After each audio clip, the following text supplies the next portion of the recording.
Capítulo 12.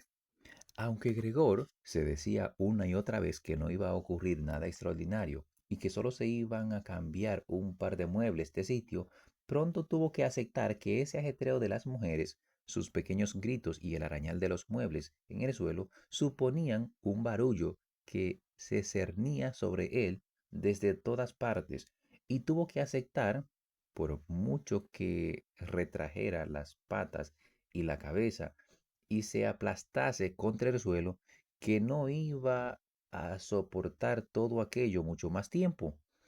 Estaban vaciando su habitación, le quitaban todo lo que le gustaba, el arcón en el que estaban la sierra de marquetería y otras herramientas, ya lo habían sacado. Ahora estaban despegando el escritorio que se había encajado firmemente en el piso, que se había encajado firmemente en el piso y en el que había escrito sus deberes cuando estudiaba comercio, cuando estaba en bachillerato e incluso en primaria. Realmente ya no le quedaba tiempo para comprobar las buenas intenciones que tenían las dos mujeres, cuya existencia, por demás, casi había olvidado, pues de puro cansancio ya trabajaban en silencio y solo se oían los fuertes pisotones que daban. Así salió de su escondrijo.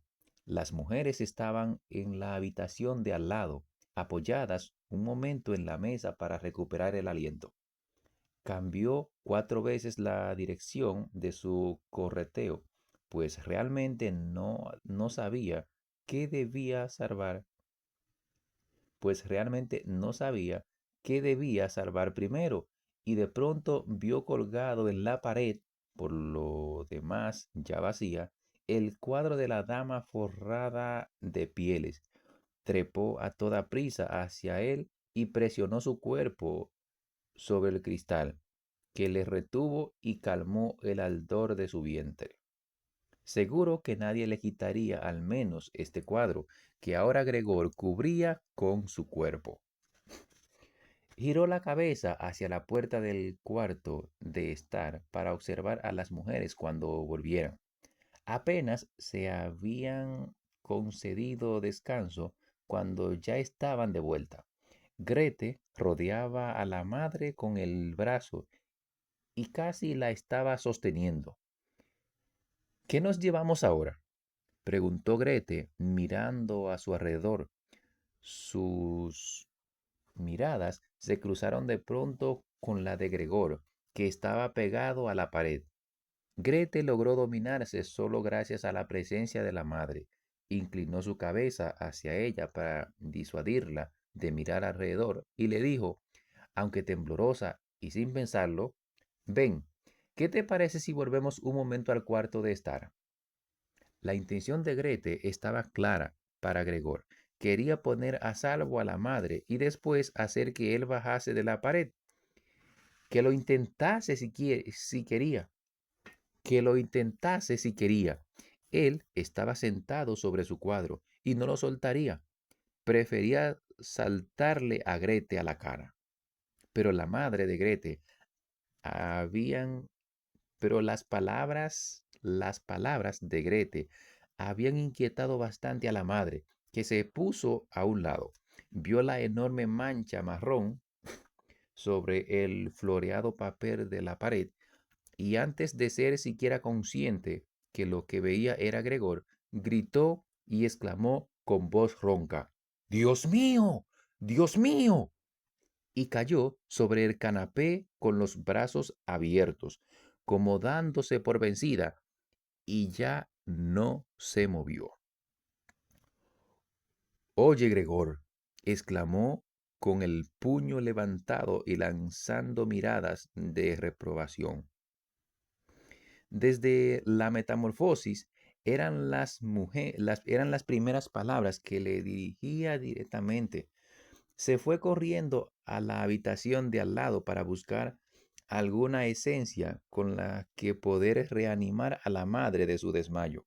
Gregor también quería ayudar.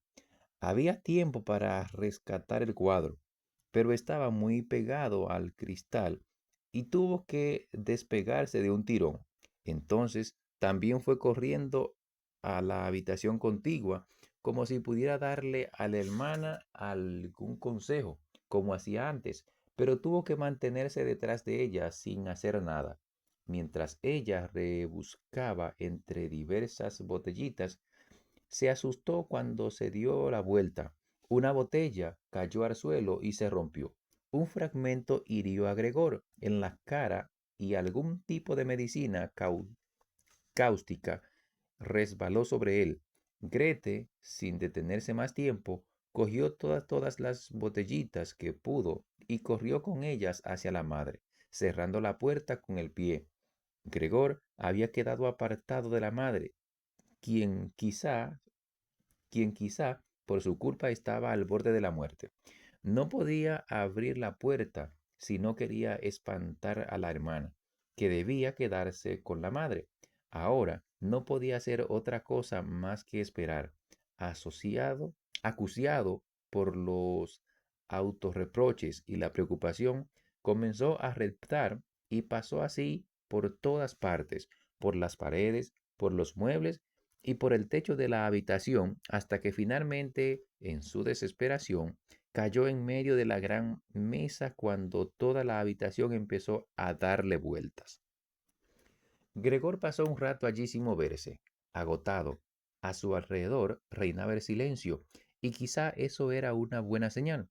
De pronto llamaron a la puerta. La criada, como siempre, estaba encerrada y por eso tuvo Grete que salir a abrir. La criada, como siempre, estaba encerrada y por eso tuvo Grete que salir a abrir. El padre había llegado. ¿Qué ha pasado? Fueron sus primeras palabras. Fueron sus primeras palabras. El aspecto de Grete le había revelado todo.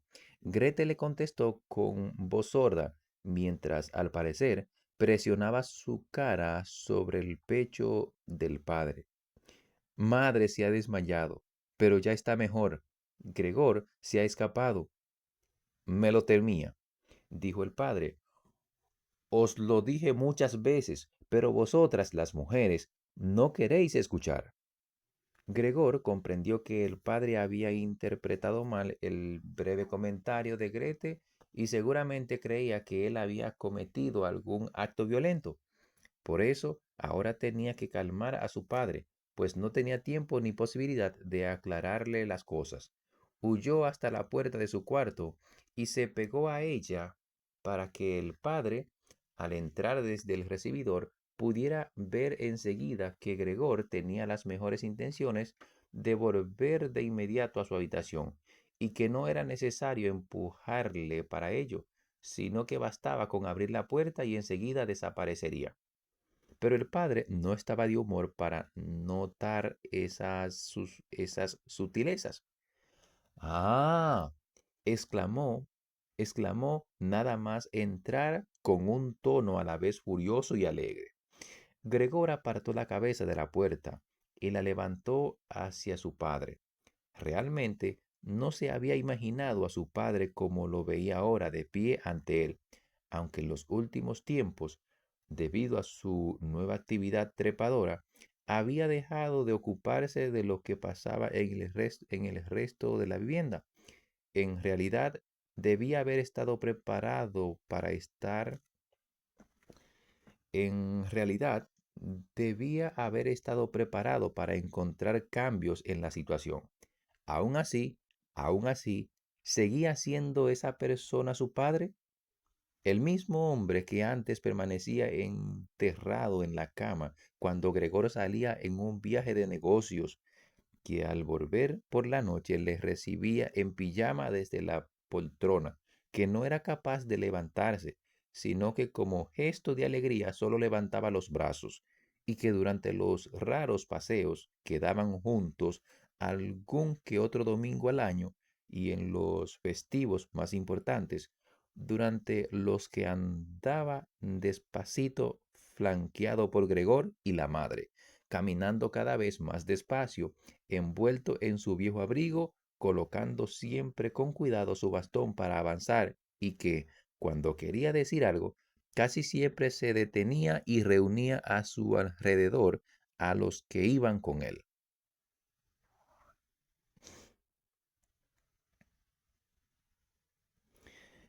El mismo padre, vuelvo atrás, Gregor apartó la cabeza de la puerta y la levantó hacia su padre.